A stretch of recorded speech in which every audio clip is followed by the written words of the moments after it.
Welcome everyone. April the 11th.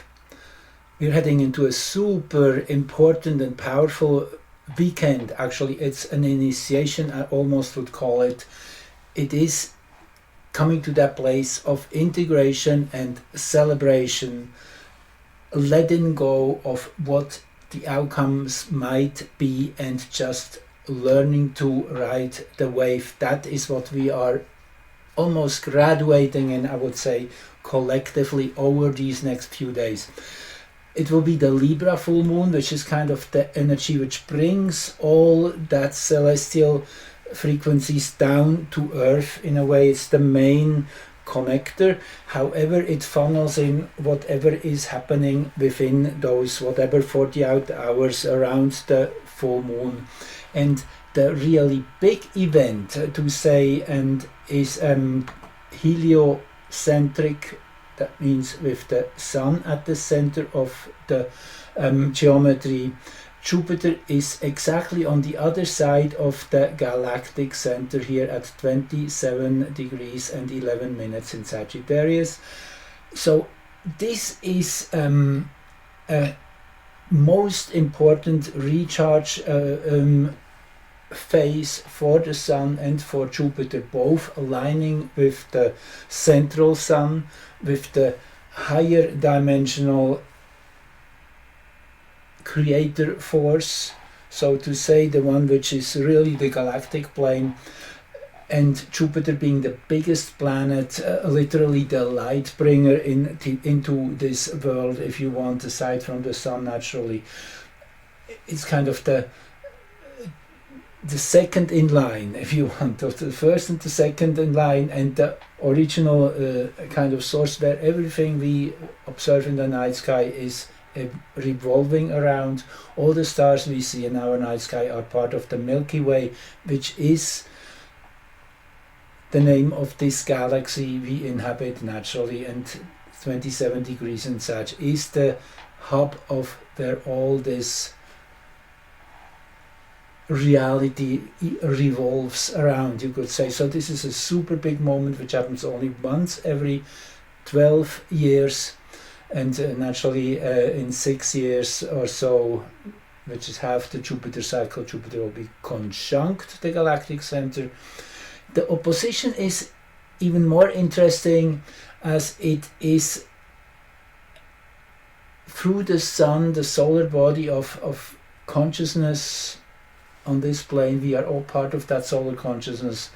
Is the way from Jupiter to the central Sun goes through the Sun, and vice versa, the energy from the galactic plane into that principle of Jupiter of expansion and amplification goes through the Sun. So this is the big event, and then naturally with Mars here at the bottom of the chart, this shows you already that this is a unique recharging which happens with the whole Earth body, Ceres being the Earth goddess. OR10 is now named Gong Gong, that is the Chinese water dragon, the one which, as the story goes, was so angry at the point that he slammed his head into the Chaisong mountains, and for that brought the whole earth out of balance.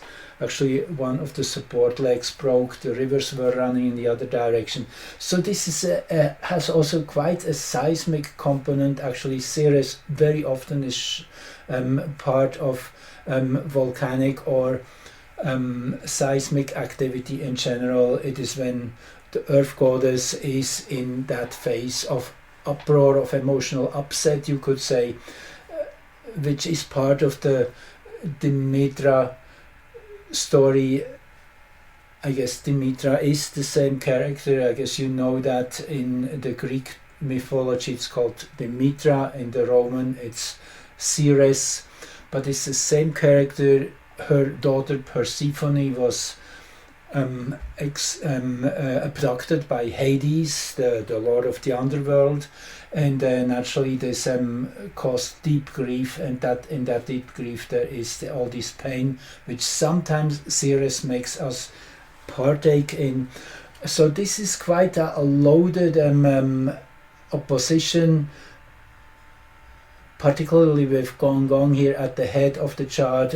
Jupiter really refueling the whole solar system in that sense, Earth's the sun's emanations in that sense, the nourishment, all the energy we are consuming, we are living off, is solar energy, so that is replenished every moment. When if the sun would stop shining within 8 minutes, everything would be dark, we would be out of energy. So it's this constant flow, this constant stream of new energy, each particle, each photon, electron, carrying that quantum package of information, and that is all encoded. So this is really at the foundations. It's the music, if you want, which is received.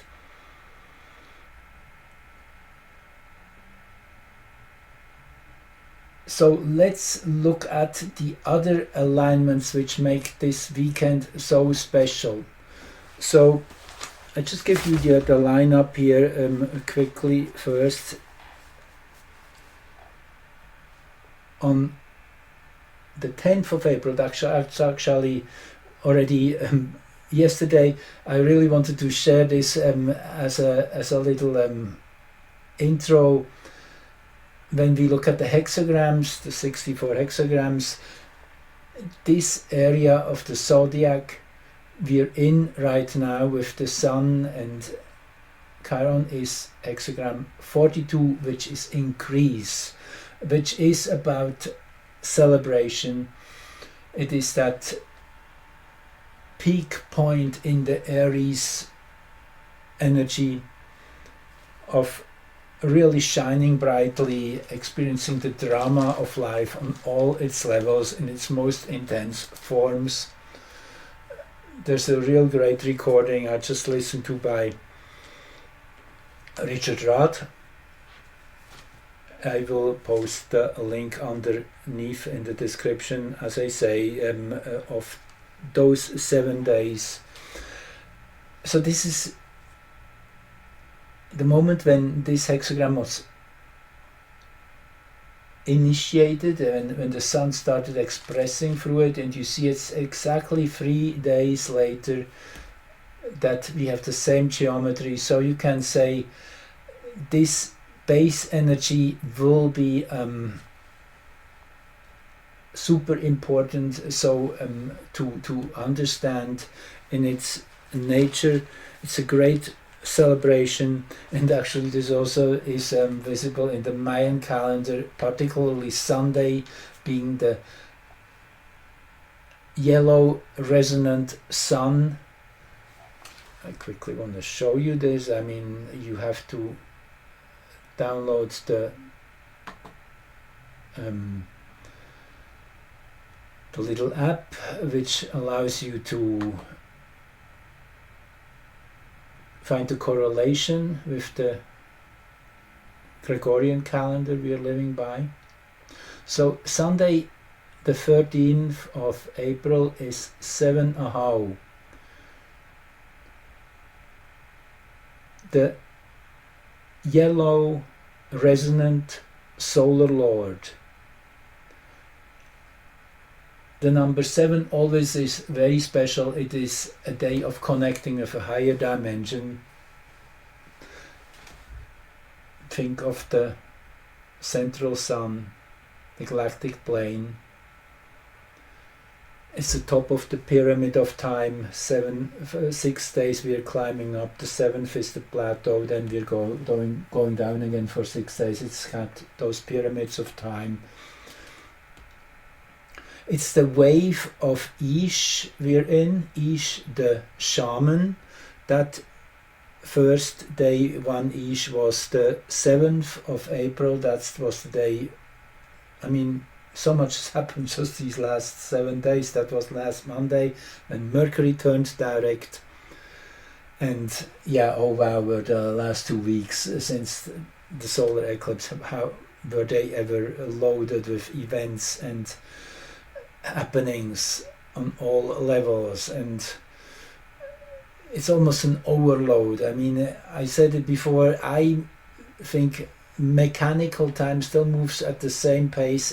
Yes, it seems much faster in a way because so much is packed into it. It's much more dense. The event density has definitely risen to an enormous degree. So last Monday was the first day of this shaman cycle, 13 days. Sunday the 13th will be the peak. Today is Edsnap, that's already over for most of you or everyone. When you're listening to 6 Kawak is the rhythmic storm, a very good day for social activity, for interaction, having visitors, friends, parties. And then the 7 solar lord is more of a day of introspection, of celebration, and of enjoying life on a very profound and relaxed place, to let these new energies really enter and grow roots. And it will be a great day of nourishment.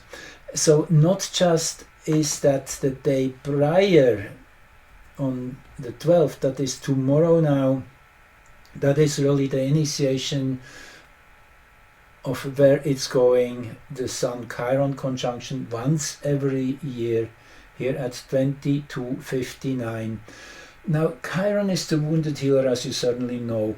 It is that moment of evaluating, re-embracing the task we are here for to accomplish. We are all healers in that sense. I mean, yes, there's 65 million of us here on this planet as it goes, starseeds who came here intentionally to shift the energy of this planet to a higher level, to push it, to pry it open, to do whatever is necessary to be added in order for that process to really gain momentum. We are at a place where we are already at enormous speed moving in the right direction. In that sense, yes, it will happen. It is for sure, but we're still not there. We're still in the process. This is the moment of re-evaluation, really. We are seeing here with this moon, with this Sun-Chiron opposition, conjunction. Exactly at 4 p.m. Universal Time on Saturday. And interestingly enough, this links completely into the solar eclipse we had 1 year ago on April the 8th, when Sun and Moon were having the totality experience in the 20th degree of Cancer, of Aries, and Earth in the 20th degree of Libra. And you see, that is where tomorrow the Moon will be, when the conjunction of, again, Chiron and the Sun will be most exact. As you see here in this solar eclipse already, we had this same conjunction, actually extremely exact. Chiron was at the helm 1924, 1923, the Sun 1921, the Moon at the peak of the eclipse. So this is totally revived. And already here we had a very central series. It's about bringing these energies to a place where they are experienced and felt by Mother Earth, and in this chart now, what stands out, yes, the moon here, just close to full moon. Then 40 minutes later, Venus turns direct. Venus has been going backward, as you certainly know, for the last about 6 weeks. 40 minutes later, so within this cocktail of changes, that is one big ingredient, and Venus is naturally the feminine energy per se, which is that quality of yielding to beauty and enjoyment, to be in harmony and nourish, also to appreciate and go with the power of desire, of what we really feel pulled toward, and be fascinated and enthused by her frequency, her emanation. It's really the archetype of beauty and of attraction. That is all Venus. So Venus is super powerful as it begins a whole new 584-day cycle on Sunday, here in close conjunction with Saturn, by the way, which shows this will be a reality check. It will be a service to a greater good, to bring it down to earth, to do the homework, to take it serious, and also embrace the more difficult and dark jobs ahead of where we're going. I guess it's pretty obvious here with the North Node. This is a call to service, a call for compassion, a call to help and support one another, and this will get ever more important in the next few weeks and months, when we probably see calamities coming our way we haven't really had before yet in our known history. There is some really big stuff which will bring humanity together. That is really the deeper reason for all that to come together. The beauty is that also Mercury is involved here, actually ahead of all those other planets, kind of leading the group, which is the way we process in an intellectual way what we see, what we experience, and it is all in that hexagram 36 naturally. Darkening of the light. Yes, it is. I'm laughing, but I don't really mean that. It's just, it makes so much sense. Maybe that's why I did why my reaction has been that way. So I'm really feeling that deep need for empathy. And with Neptune now here in the first degree, really the one which taps into new dimensions, new solutions to problems are coming up, new ideas, a whole new world is opening in front of us. And then this asteroid here, Astrea, the asteroids, as you know, are the links between personal energy and collective energy. It's how the roles we are meant to play. Astrea is the one which is ready to help in the cleanup process and give a hand, share its knowledge, share its expertise.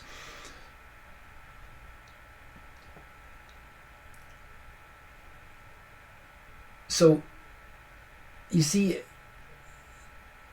this first event of this weekend, this Sun-Chiron conjunction, reanimates this eclipse of 1 year ago, bringing this to an ever deeper and more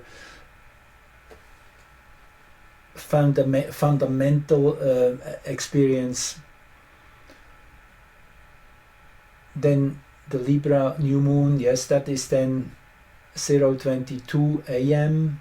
on Sunday, again universal time. 1 a.m. Venus turns direct, and then at the end of the day the moon is exactly at its farthest place on its 28-day orbit around Earth. Moon by that time will be here at 4 degrees 23 in Scorpio. Now the moon has a dynamic orbit which constantly changes its orientation over the course of 9 years. Actually, it makes a full rotation, that place where the moon is closest or farthest from Earth. So this is a super powerful point because it really defines the lunar orbit.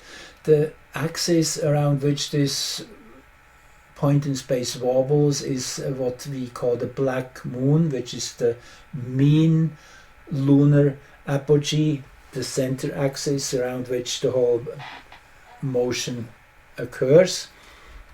So when the moon is closest or farthest from Earth, it's always within this axis. And I'll show you the black moon is the deepest trench in the ocean. It's where things are really appearing to drift away from us, where all that fear comes in of losing, of getting lost, of all the things we really do not like, usually pushed away, the shadows. Anyway, but this is an important point because it is at the foundation of the lunar orbit. It so happens that, as you see, within 23 hours at 0 hours on the 13th full moon, and at 23 hours later, 10:49 p.m. So almost 24 hours, which means we have the same signs here at the ascendant and midheaven. Sagittarius rising shows that this is basically a quest for spiritual knowledge, for attunement with a higher source, a higher dimension, the universal dimension versus the mundane, so to say, which is more the Gemini polarity. And Libra and Aries here on the vertical axis.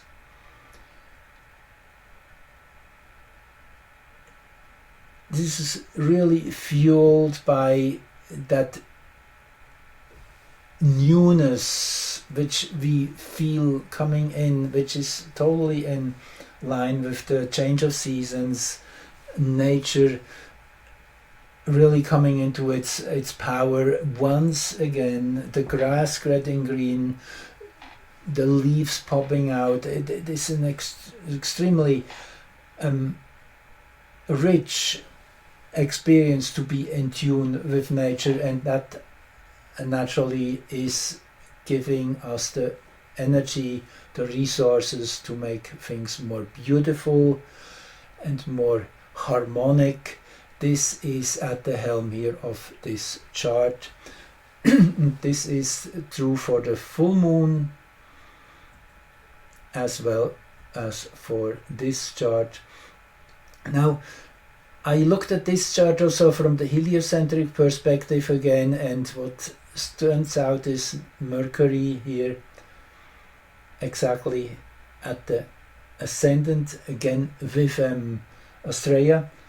So it is a time of recognizing what is necessary, what we are here for, and relaxation into it, kind of a coming to a full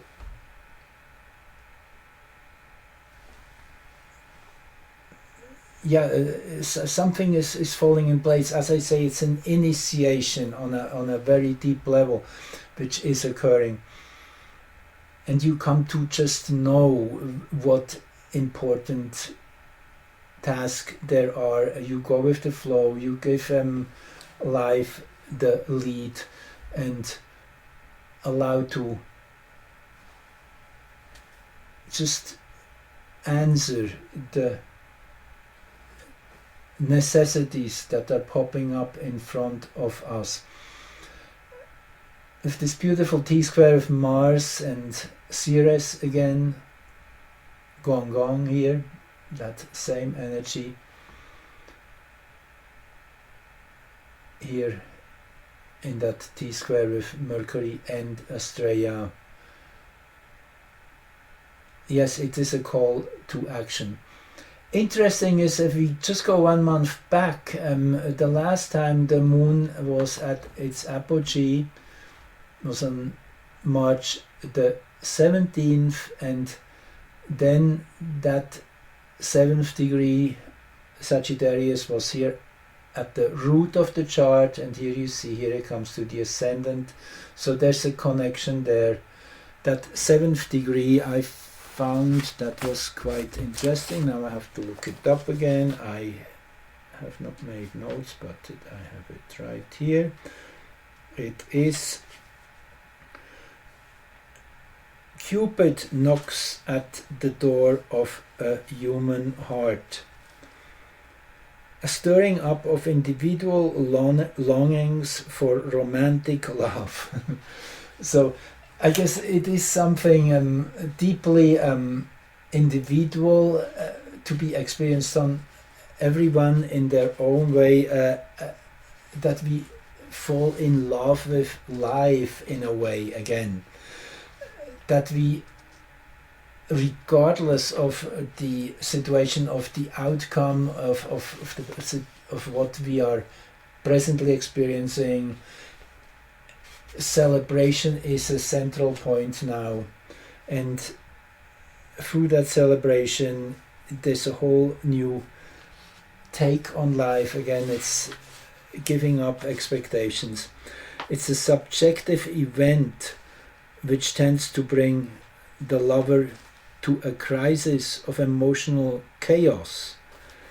That is the other side of it, because we are allowing to go with it, and it is something that it may bring the individual an intensity of feeling which no group togetherness can arouse, at least at the ordinary social level. What is implied is a challenge to emotional rebirth. So this is quite big. Think of Venus having her first day of moving forward in many 100 days. This is that same energy. So really go with that,